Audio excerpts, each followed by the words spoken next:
A tentação impronunciável. É a parte 2 do vídeo que a gente viu a parte 1.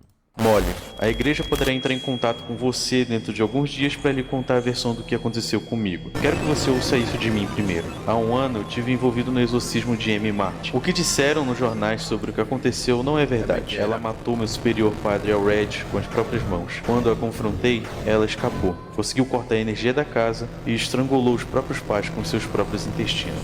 Eu tenho que voltar para aquela casa. Os pesadelos que eu tô tendo são reais. Ela ainda tá lá, esperando por mim.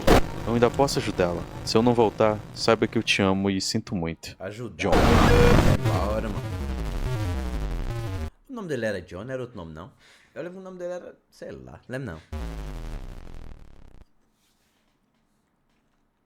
Opa, antes da gente começar, eu só preciso de um segundinho para transmitir a palavra sagrada do nosso querido patrocinador.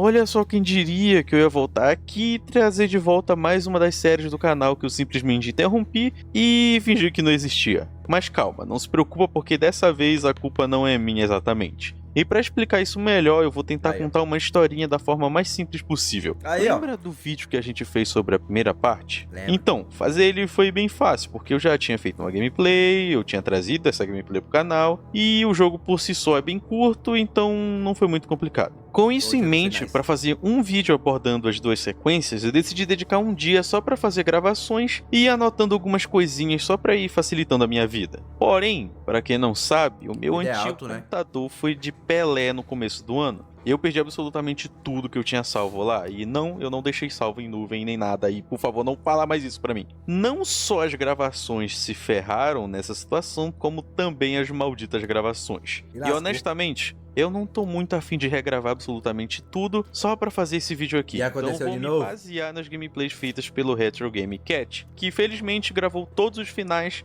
e vai me poupar de ter que passar por mais 1h30 do John andando em câmera lenta. Mas ok, cabe aqui uma explicaçãozinha sobre o que a gente viu na última vez. Bom, fazendo a nossa recapitulaçãozinha, o primeiro capítulo se passa em 1987. Nele a gente tem o ex-padre John Ward revisitando a casa da família Martin em uma tentativa de colocar um ponto final em um dos erros do seu passado. Acontece que um ano antes, o John foi chamado junto de um exorcista chamado de Alred para realizar um exorcismo da filha mais velha do casal Martin. Não foi especificado o que aconteceu exatamente, mas com os poucos detalhes apresentados a gente sabe que algo de errado realmente aconteceu e a Amy acabou matando seus pais e o próprio padre Alred. Esses eventos basicamente fizeram do John um homem traumatizado e, acima de tudo, questionador da própria fé. Com isso, a gente retorna para 87, com o John voltando para casa onde a tragédia aconteceu. Ele reencontra a Amy, precisa enfrentar uma criatura branca desconhecida e, bom, nos deparamos com 5 finais. Como eu disse lá no primeiro vídeo, cada um desses finais tem alguma coisinha canônica. Entendeu, CL? Entendeu, É CL? o real. E é justamente o que o John acaba matando a criatura branca que fica perseguindo ele durante todo o capítulo. Tá duplicado, Mas não. quem é esse camarada e o que ele estava fazendo ali, a gente vai descobrir agora. O capítulo começa em um cenário completamente diferente do que a gente está acostumado, e com um personagem diferente também. Esse senhor da cor cinza aí é identificado apenas como Padre Garcia, e ele vai ter uma baita importância no decorrer dos capítulos. O cenário apresentado parece ser um quarto de um apartamento, e logo de cara a gente tem uma carta. Ela foi escrita pelo cardeal Gifford como uma ordem para que o Garcia libertasse um jovem chamado de Michael Davis e o devolvesse para seus pais imediatamente, enquanto um representante da igreja iria entrar em contato com a família do Davis para negociar um acordo para que tudo aquilo se mantesse em segredo. E ok, sem muito contexto aqui, mas as coisas ficam mais iluminadas à medida que a gente controla o Garcia para a sala de estar. Aqui existem algumas fotografias tiradas por ele como forma de registrar os avanços de uma suposta possessão. Na primeira foto, o garoto aparece normal, esboçando um Feliz sorriso, até, sem né? apresentar nenhum traço de ferimentos Sim. ou algo parecido. Já na foto do segundo dia, Tá, por outro lado, ele começa a peste! apresentar um garoto completamente transtornado, com Será seus que é o olhos bicho? vermelhos e arcada dentária Vai, o mudando bicho. de forma. A terceira foto, por fim, demonstra a figura que a gente já conhece. Ele mesmo. Uma criatura branca com olhos e boca completamente vermelhos, exibindo um sorriso que inegavelmente apresenta a felicidade que ele tem em encontrar mais um alimento fresco. Ah, Caminhando Maria. para o último Quem vai tirar andar, a essas gente também se depara com uma cena curiosa. E aí, A Zinha, gente bom? tem a criatura branca, agora identificada como sendo o próprio Michael Davis, preso sobre uma cama. Aparentemente, seguindo o que a carta do Gifford deixa entender, o Garcia forçadamente prendeu o garoto naquele lugar para tentar salvá-lo do espírito maligno que estava atormentando a sua vida. Infelizmente, isso parecia não estar dando muito certo, e deixando o Garcia cada vez mais obcecado em expulsar aquele demônio. Não sei quase o que funciona, mas que ele é um padre, né?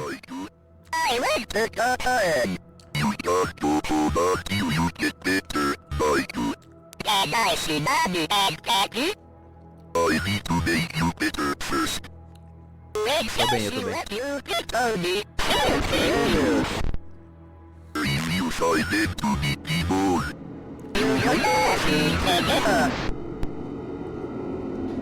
Chama de pendejo, né? Não é nem pendejo. Mamou.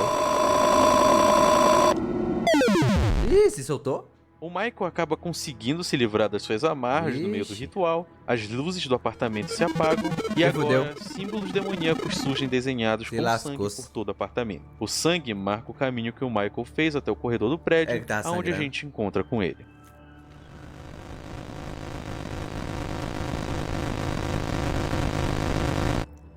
Dios mío, what have you done?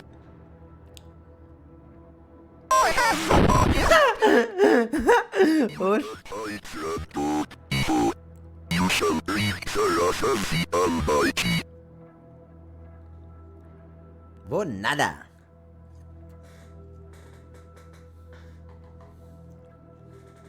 Novamente, outra cena começa em um ambiente sem contexto. O John surge no centro de 5 pedras em um formato semelhante ao pentagrama presente no primeiro capítulo. E curiosamente, o ambiente inteiro faz a gente lembrar da floresta de Snake novo, Meadow. ó o cervo. Caminhando um pouco e encontrando um cervo completamente despedaçado em uma árvore, a gente tem acesso a uma carta que parece sugerir algo interessante, mas que não tem muita relevância, e vocês vão entender no final dessa sessão. O texto basicamente se trata de um aviso dizendo que investigações feitas no cemitério de Gallup haviam sido abandonadas e que seria bom evitar se aproximar da floresta e do próprio cemitério por enquanto. O porquê exatamente a gente vai descobrir com certeza. Caminhando um pouco mais pela floresta, a gente chega no cemitério. Uma das lápides esconde uma carta com um trecho da música Mine All Mine, do Van Halen, que em um trecho diz o seguinte: Nunca nem ouvi. Não sei, não ouvi. Eu apertei a mão do diabo, eu olhei nos olhos e ele parecia um velho amigo perdido. Um pequeno easter egg legalzinho até. Eita, tem a música do 5FDP, 5 Daft Punk. Ele fala, boy, eu olhei pro demônio hoje e ele se parecia comigo. Eu acho muito foda. Porque, tipo, tava tomando muitas escolhas ruins, tá ligado? É tipo um bagulho assim, do caralho. Mas de qualquer forma, logo o John se aproxima do centro do cemitério, avistando uma estátua próxima ao mausoléu. Pegando a carta presente diante o dito mausoléu, a gente encontra o seguinte texto: Querido discípulo, em verdade, nem todos que dizem Lúcifer, Lúcifer poderão herdar seu reino. Você, primeiramente, precisa conjurar o seu demônio. Você, então, precisa servir seu demônio. Você precisa caminhar junto das crianças do homem e seu demônio. Vós irá receber as bênçãos do indescritível. Retorne para a tumba da família Save sempre que tiverem necessidade de descanso. O começo desse texto é uma versão deturpada de um dos livros de Mateus, mas o propósito desse trecho é para apresentar pra gente uma nova mecânica de salvamento do jogo que funciona entrando nesses mausoléus. Que no caso, essa é a única vez que ele aparece, eu nem sei por que o jogo se dá o trabalho de apresentar essa mecânica agora, mas enfim. Entrando nele, a gente encontra alguns carinhas com uma cara não muito boa e isso aí isso? também. Um cu.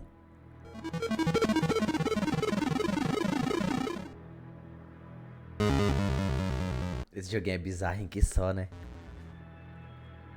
Apesar de não ser exatamente explicado o porquê do reflexo do John aparecer segurando uma chave, o que importa é que agora a gente tem um objetivo: eliminar cada um desses demônios que apareceram voando em direções diferentes. Não existe uma ordem exata para enfrentar eles, mas a ordem que o Cat fez foi primeiramente enfrentar o demônio cordão umbilical, que está presente na área direita do cemitério. Ele surge de trás de uma árvore e avança em direção ao John em um padrão simples de evitar. Depois do combate, o demônio desaparece, chamando John de violador, deixando para trás uma carta que deixa entender o motivo do demônio ter assumido aquela forma. Ninguém ficou emocionado quando engravidei, nem um pouco feliz. Até meu médico parecia estar me julgando. Cada vez que saía do consultório médico, via uma mulher estranha do outro lado da rua. Tudo o que ela fazia era olhar para mim e sorrir. Sem palavras, apenas um grande e caloroso sorriso. De alguma forma, isso tornou essas visitas um pouco mais suportáveis. Depois que eu perdi o bebê, eu a vi novamente do outro lado da rua do médico. O sorriso dela estava tão grande como sempre, mas de alguma forma não tão caloroso e amigável quanto me lembrava. Ontem eu estava caminhando e fiquei chocado ao ver uma mulher parada no meio do caminho. Agora ela estava grávida. Ela acenou para mim, eu a segui para fora do caminho para a floresta. E foi quando eu conheci o Gary.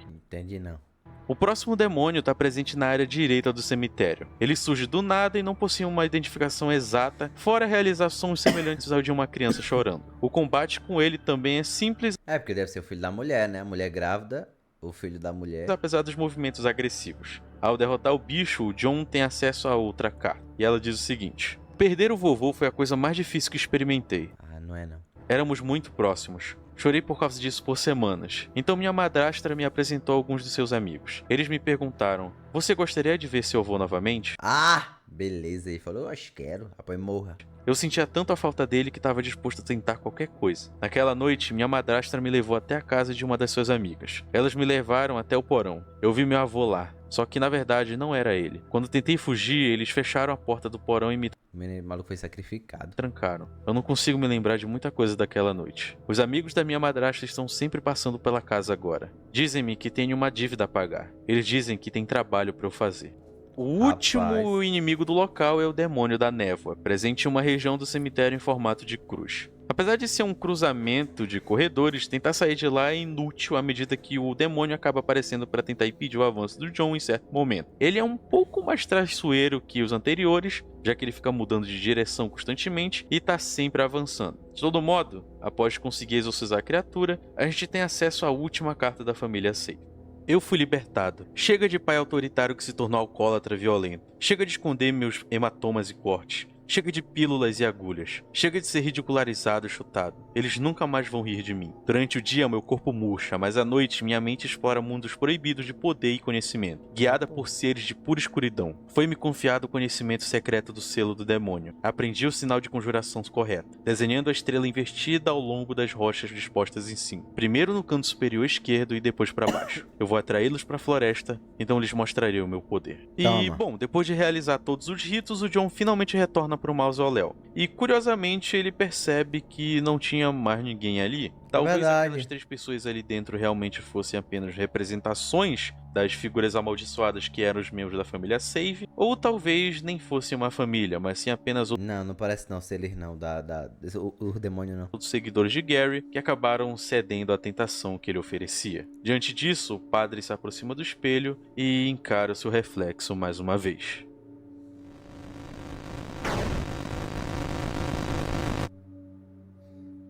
Ah, o sangue. E ok, Ele deve ter atingido o próprio olho, né? Bizarro. tirando a forma super normal de conseguir uma chave, o John caminha até o norte do cemitério, abrindo portões que fazem surgir caminhos escondidos, se encontrando com árvores que levantam e caminham, até se deparar com uma igreja destruída. Rapaz, casa, homem, que é melhor. Tô entendendo nada. Tem vídeo de um canal da primeira parte desse jogo. No can... Tá pra membro.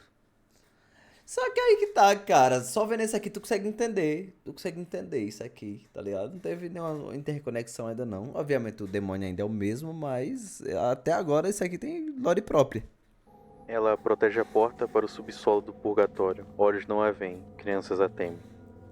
O interior da igreja apenas deixa claro que já era bem evidente. Ela se trata de um local sagrado que foi abandonado há muitos anos. Misteriosamente, ainda existem velas acesas no salão principal, próximas a uma nota que pode ser lida pelo John. Em resumo, ela se trata de um relatório daquelas investigações paranormais que malucos de documentário fazem e, aparentemente, o grupo de investigadores chegou no local em um período em que a igreja já estava abandonada. O relatório Foi! Ele ainda contou, é verdade, ainda contou do primeiro jogo no início do vídeo. então explica que as crianças do local faziam algo chamado de Jogo da Senhora Spindly, ou o jogo da Senhora Espinhenta, ou Senhora dos Espinhos. Vou chamar Senhora dos Espinhos porque é mais legal. Basicamente, esse jogo da Senhora dos Espinhos era que nem aquelas invocações da Loura do Banheiro. E supostamente, essa Senhora dos Espinhos seria uma mulher que tomava conta de um orfanato durante os anos 50 e teria virado um fantasma por qualquer motivo que seja. Essa entidade começa a parecer ser mais importante à medida que o John investiga a igreja mais a fundo. Em uma nota presente próximo ao confessionário, o responsável pelo relatório paranormal parece se arrepender de ter ido para aquele local, já que objetos desapareceram, um dos seus companheiros ficou preso no porão e o outro estava desaparecido. Em outra nota, deixada por um espírito presente em um quadro, é dito que esses investigadores estavam ouvindo vozes. Eu acabei pulando como o John encontra essas outras notas, porque essa é meio que uma história paralela ao que está realmente acontecendo. Já que o nosso foco é no confessionário, que o John encontra assim que ele chega na igreja. Se a gente entrar lá, o John começa a confessar seus pecados para uma figura desconhecida. E rola essa animaçãozinha aí. Pray for me, Father, for I have sinned. Let's see, Tem medo dessas falas. I tried to save a girl from evil, but my fears overcame me. I turned my back on the ministry and broke my vows to God. A year later, the girl reached out to me again, but in the end, I couldn't save her. I left her to die. I am sorry for me and my past sins. Thou hast said will. Here is my penance. Bring the child to me. Perform the sanctification. And thou shalt have the peace thou seekest. Muito bizarro. Give thanks to the Lord for he is good. For his mercy endures forever. Meu amigo. Bizarro.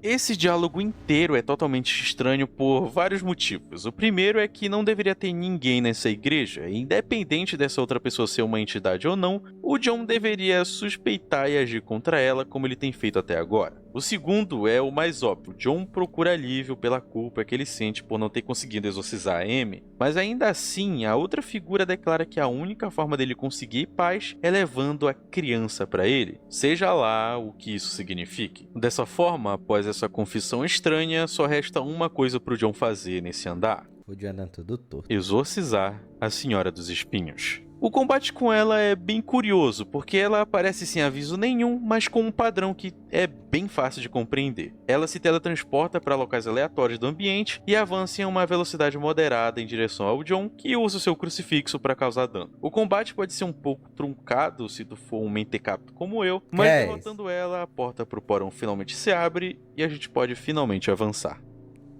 Darkness Surround Tree.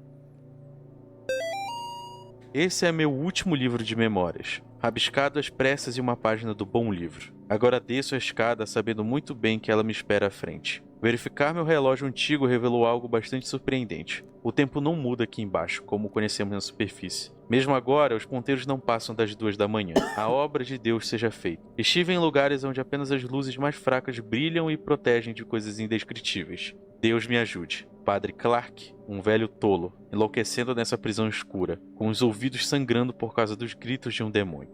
Bom, a gente não sabe muito bem quem é esse tal de Padre Clark, mas é possível acreditar que ele estava tendo problemas com alguma entidade naquele local. Você acha? Muito possivelmente não tinha nenhuma relação com o fantasma que nós vimos anteriormente. Curiosamente, o histórico do Padre Clark se estende por outro caminho, mas eu vou focar nisso um pouquinho depois. No porão daquela igreja decrépita, o John não vê outra opção além de seguir o único caminho à sua disposição. O ambiente era frio, escuro e abafado, se tornando ainda pior com as ossadas dos mortos presentes sobre o solo. Em uma sala próxima, um conjunto de símbolos desenhados com sangue no chão demonstram o caminho que deve ser seguido por ele na sala seguinte, completamente engolida pelo escuro, e exibindo apenas o trajeto de marcas demoníacas que guiam o caminho do padre até um local seguro. O cômodo seguinte, uma sala repleta de estátuas, apresenta uma escada em direção ao lado de fora, e no chão é visível a escritura do vulgo Mãe dos Demônios. John segue o seu caminho para o lado de fora, seguindo pelo meio da mata de Snake Meadow até encontrar o que parece ser o cenário de um ritual satânico. 3 corpos decapitados se encontram no chão, cercando uma nota que certamente é lida pelo padre. O texto diz: 3 assassinatos na última onda de assassinatos ritualísticos. Os corpos de 3 jovens foram descobertos na floresta nos arredores de Sterling na noite passada, no que as autoridades chamam de Sterling parece assassinato nome... ritualístico. não. Sandra Atwood, Tem a cidade Angel de hoje, Nogales tem e Troy Ingles. São os nomes das infelizes vítimas que aparentemente foram esfaqueadas várias vezes e decapitadas antes de serem mortas em um ritual pagão. Pandemônio Regnat Satani Vitae. Os corpos de 2 vítimas também foram parcialmente queimados, embora as autoridades não tenham especificado tá que. bizarro, Os hein? corpos foram encontrados a vários quilômetros do Esse- cemitério de Galo, esse- onde os moradores o 2 é relataram muito mais a bizarro que o tumba havia primeiro. sido profanada. Eles também encontraram trilhas de sangue que levaram à floresta. Os investigadores não comentaram se esses 2 incidentes poderiam ou não estar relacionados. A disposição dos corpos no padrão ritualístico, bem como a escrita de certos símbolos com sangue, corresponde ao estilo de vários assassinatos que aconteceram na área de Sterling desde 1986. Os assassinatos podem estar ligados ao crime brutal envolvendo Amy Martin, uma garota de 17 anos de John Ward. Ward se passou por um padre para ganhar a confiança de Amy antes de atraí-la para a floresta e matá-la. Os investigadores pedem aos moradores que denunciem qualquer atividade suspeita à polícia. As autoridades estão guiando o povo de Sterling a não lamentar a perda de Atwood, Nogales e Ingles, porque Agora não, afinal eles eram bandidos degenerados adoradores do diabo viciados em crack e odiavam seus pais. Por que conduzir uma investigação? Isso é o que você gostaria que eles pensassem, não é, John? Eles eram apenas 3 pares patéticos que tiveram o que mereciam. Na verdade, você fez um favor à comunidade quando os encontrou drogados naquela tumba. Você os perseguiu pelas sepulturas e os matou um por um. Você ignorou seus gritos de ajuda, seus pedidos de misericórdia. Você faz buracos nos corpos arruinados dos viciados em drogas e depois corta suas cabeças, porque todo mundo sabe que tirar a cabeça é a única maneira de matar uma cobra. Tá, pô. Adivinhe, você não matou a cobra, John. Você não pode matar o que não pode ser morto. Não levantareis o que não poderia deixar de novo. Você não poderia matar Amy. Não destruirás as minhas obras, pois são as obras do dragão eterno. Agora ela está à tua porta. A mão dela está à tua garganta. Você não a vê. Terei tua alma porque eu sou o Deus desse mundo. Pandemônio Regnat Satani Vitae. Pandemônio Regnat Satani Vitae. Demônio Regnat Satani Vitae. Demônio Regnat Satani Vitae. Demônio Regnat Satani Vitae. Demônio Regnat Satani Vitae. Demônio Regnat Satani Vitae. Demônio Regnat Satani Vitae. Demônio Regnat Satani Vitae. Demônio Regnat Satani Vitae. Demônio Regnat Satani Vitae. Demônio Regnat Satani Vitae. Demônio Regnat Satani Vitae. Demônio Regnat Satani. Tô aqui, John.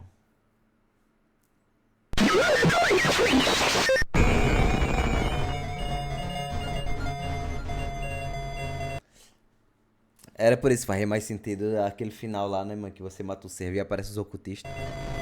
O 2 se trata muito, fala muito de ocultista e sacrifício.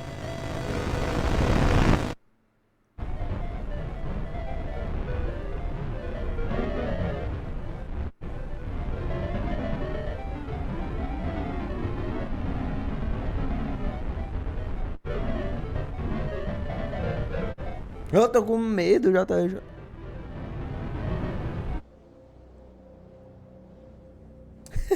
O Joe correndo, ele fala, não vou, quero. Não quero. Candy Turns, Deathways.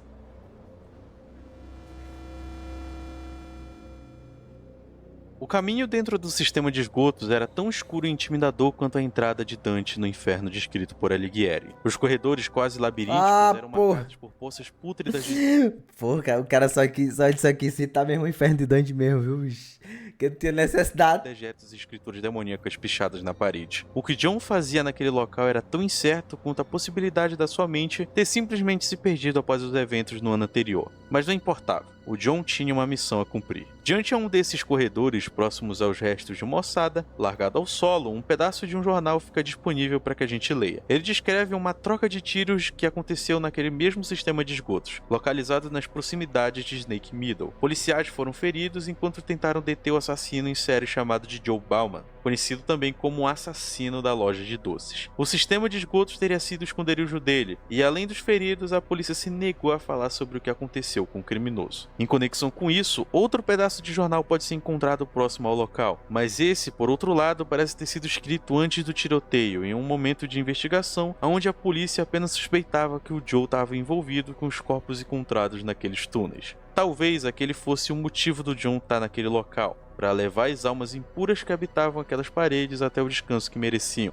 O John sabe pra que ele serve. Mas o John sabia que Deus gostava de lhe pregar peças. Talvez tudo aquilo fosse só mais uma de suas várias provocações ou provações que percorreram toda a sua vida. Uma Aí. das áreas do túnel apresenta 4 pilares com escritas pichadas sobre elas. Se tratam de uma dica para que o John consiga avançar na sua jornada. Quando vê, não se mexe. A frase cortada em pedaços alerta sobre a presença de algo que John não deveria chamar atenção com seus movimentos. E seja lá o que aquilo fosse, certamente não era uma das criaturas de Deus.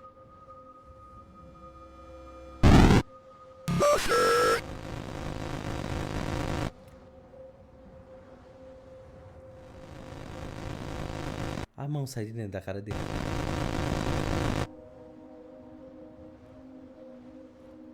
É que nem o primeiro bicho. A figura seca, sem braços e exibindo mãos vermelhas sobre o rosto era claramente um dos filhos do demônio. Uma das invocações feitas pelo Gary em seu plano de ter os seus dedos em cada canto daquele pequeno condado. O John acaba encontrando cartas de antigos viciados que viviam no local. Uns declarando que pessoas pintadas de vermelho adentram os túneis e realizam cânticos e sons que não são exatamente humanos. Os ocultistas. Outros declaram que naquele local habitava algo muito pior do que o Joe, o assassino em série. Algo que precisava constantemente se alimentar daqueles que não eram desejados para se manter satisfeito. A escuridão do local se torna cada vez mais imensa enquanto John avança em seu caminho para longe daquele covil demoníaco. Em certo ponto, ele se encontra diante a uma sala completamente tomada pelas sombras, habitada por um antigo amigo, o demônio do porão. A luta com ele é bem simples. Apesar de ser um inimigo com maior número de vida até o momento, o John consegue banir a criatura mais uma vez. E detalhe, eu disse mais uma vez porque ele já apareceu antes em uma parte do jogo que eu propositalmente omiti. O padre segue pelo trajeto de sangue deixado pelo chão, sendo levado por um cano até uma área completamente diferente. Que cano, tem nada a ver. Daqueles túneis. Diferente, mas não muito melhor. Rapaz, eu vi de medo mesmo. O local de escuridão quase completa e paredes roxas entregava que aquela era a habitação do próprio diabo. A porta com tranca em forma de bafomé forçou o John a explorar outras salas daquele local impuro. Em meio à escuridão, cultistas com vestes vermelhas tentam se aproximar do padre, mas se afastam assim que entram em seu campo de visão. O John rapidamente recupera a chave, adentrando a construção em busca de concluir o seu objetivo. Bobo escuro da peste.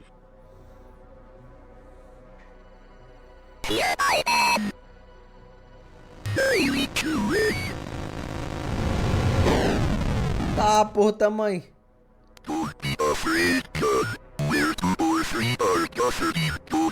Deus está lá.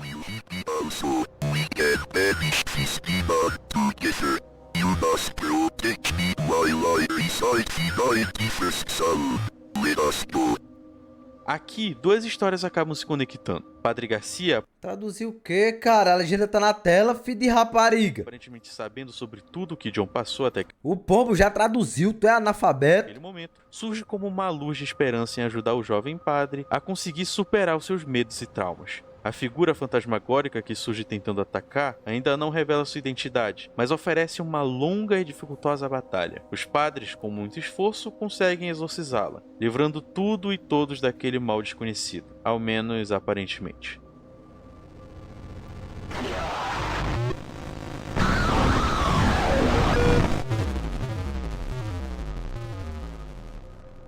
E sim, eu sei Era o que pode pesadelo? parecer decepcionante, mas tudo que foi vivido e sofrido por John durante esse capítulo todo foi só um terrível pesadelo. Vixe, O John Maria! cama, se deparando Porra! com duas cartas importantes. Porra! A primeira é uma mensagem de despedida de Karen, possível interesse amoroso do John. Ela diz que não consegue mais aguentar o tormento constante que ele sofre por conta da culpa, então seria melhor se ela fosse embora. A outra Pesadelo ruim da desgraça, tu é doido, mano. carta escrita Desejar ninguém. com mais urgência foi feita por Padre Garcia. Ele diz que um ritual profano estava prestes a acontecer e que o culto de Gary não poderia encontrar os filhos mais novos da família Martin, pois isso daria a ele acesso a invocar um poderoso demônio de poder inexplicável chamado de Malfaz. E assim a gente tem o primeiro final. Vai em frente com fé. My nightmares are getting worse. Ever since I left that house, I am haunted by visions of demons. I finished my work with Amy, But now the boys are in danger. This time I must not fail. Malphas must be stopped. As the profane Sephiroth goes, the workers of darkness grow stronger. This will be my greatest test of faith yet. God have mercy on my soul.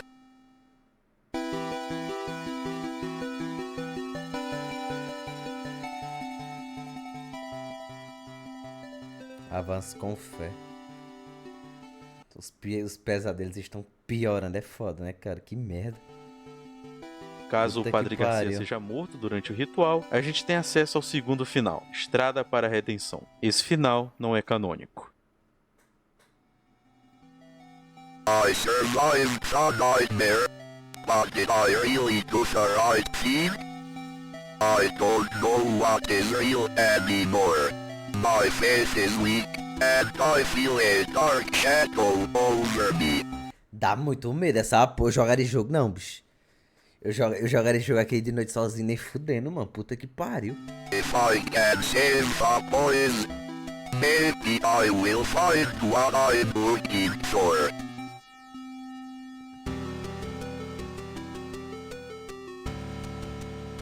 Eita porra!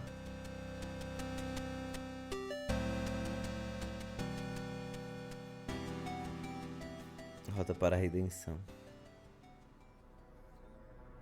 E, bom, falando em final não canônico, a gente chega no final da iniciação. O terceiro e último final do jogo, e apesar de não ser canônico, ele precisa de uma sequência de tarefas bem específica para que seja acessado. Eu vou tentar resumir, porque senão eu vou ter que falar do jogo todo desde o começo. Então, vamos separar em pedacinhos. Primeiro, no cemitério, após enfiar a chave no próprio olho, o John precisa desenhar um pentagrama nas 5 pedras onde ele surgiu e banir o demônio que aparece. 2. Atrair a criança presente no milharal atrás da igreja até o confessionário. Assim o John pode banir o demônio do espelho que fez sua primeira aparição no primeiro capítulo, mas isso é só uma curiosidadezinha. 3. Após ser transformado em um demônio, o John precisa matar o casal presente no viaduto na frente da entrada do Mas túnel. tá doido. Após fazer tudo isso e concluir o jogo normalmente, o John termina com mais um membro do culto do Gary.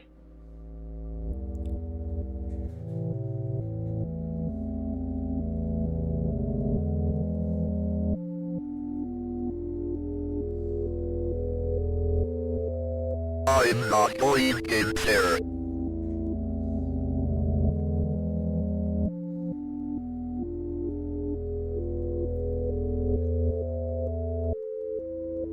A carta.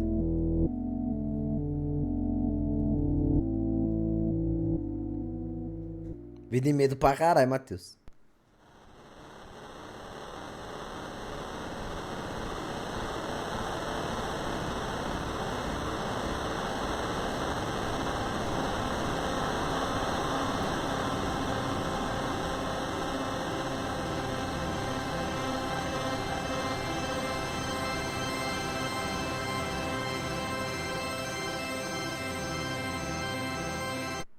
Só aceite.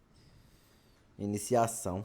Bom, eu acho que a esse ponto eu já devo ter deixado claro e até mesmo dito algumas vezes que esse jogo é extremamente mais lúdico que o primeiro capítulo. E Ah, agora eu pra vou ter que explicar caralho. o que significa lúdico. E ok. O que eu quero dizer é que a narrativa desse segundo capítulo não é tão direta e simples. Pode até parecer sem sentido algumas vezes. Obviamente, isso se dá pelo fato de todo o jogo se passar dentro de um sonho do John, que podia fazer toda a nossa jornada durante a gameplay ser completamente inútil e não ter significado algum. Mas tem, né? Não é esse o caso. Todos os cenários, personagens Obviamente e eventos tem. citados e mostrados durante a gameplay realmente aconteceram em algum lugar ou com alguém. Durante o começo se não do for o jogo, sonho na dele parte ainda- do cemitério, o John se depara com um jazigo da família Save, Ocorreu. que sim, além de ser uma piadinha com a mecânica de salvamento do jogo, também serve pra gente como um exemplo do que o culto do Gary é capaz. O demônio cordão umbilical, o demônio do labirinto e o demônio da névoa, quando derrotados, deixam para trás notas que deixam a entender que eles eram apenas pessoas normais que receberam coisas diferentes para se juntarem ao culto. Um recebeu poder suficiente para se vingar de um pai abusivo, outro foi prometido a capacidade de trazer seu avô de volta, Sim. e o último apenas recebeu o afeto que precisava depois de perder o seu bebê. De promessas de poder, a mentira, Ah, com o Gary. mentiras, até mesmo algum tipo de conforto. O tipo de estratégia clara usada usada por cultos para atrair pessoas frágeis para debaixo das suas asas. Sim, porra.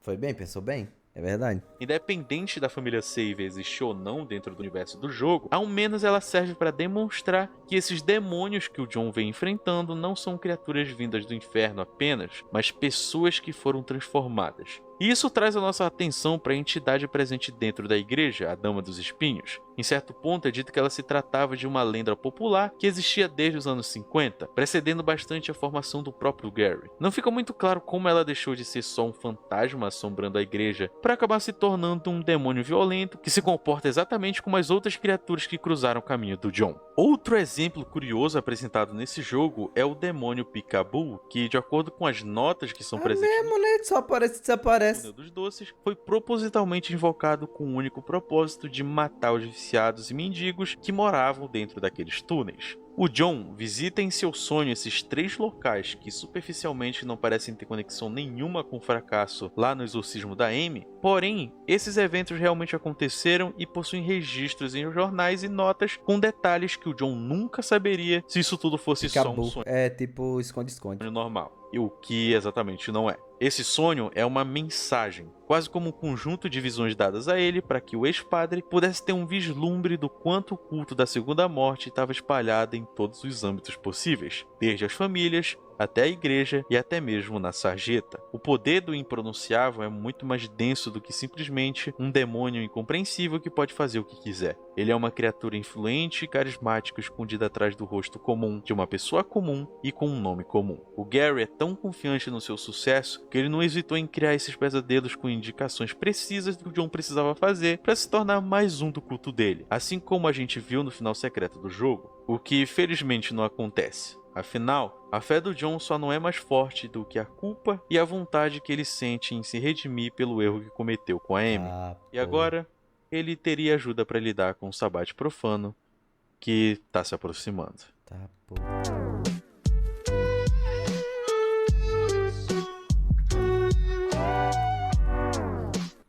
Cara, isso aqui foi muito melhor que o primeiro, viu? Muito, dá de 10-0 no primeiro, bicho. Porra, meu amigo. Bagaceiro, hein? Bagaceiro, mano. Tá ansioso pro terceiro. Rapaz, agora eu tô curioso agora, viu? E, mano, eu jogaria jogo não. Ah, eu jogaria não, mano. Essas porra aí, É porque a voz desses bichos, sei lá, bicho, ele me dá uma agonia. Um sentimento ruim da desgraça. Dá um sentimento ruim da desgraça, mano. Vou ter que ver pelo começo nos membros. Essa aqui é a parte 2, a parte 1 tá lá nos membros já. Dá um sentimento ruim, né? O outro acho que é a fé, alguma coisa assim. A fé, alguma coisa. Fé não é suficiente. Não, Deus o livre, Deus me livre. Ave, Maria, coisa horrível. Não, tô curioso. Tomara que o 3 traga um desfecho, né? Porque, tipo, ele tá contando essa história aqui, mas de qualquer forma ainda é muito aberto, é muito amplo. Não explica muita coisa, nem nada. É só tá ali.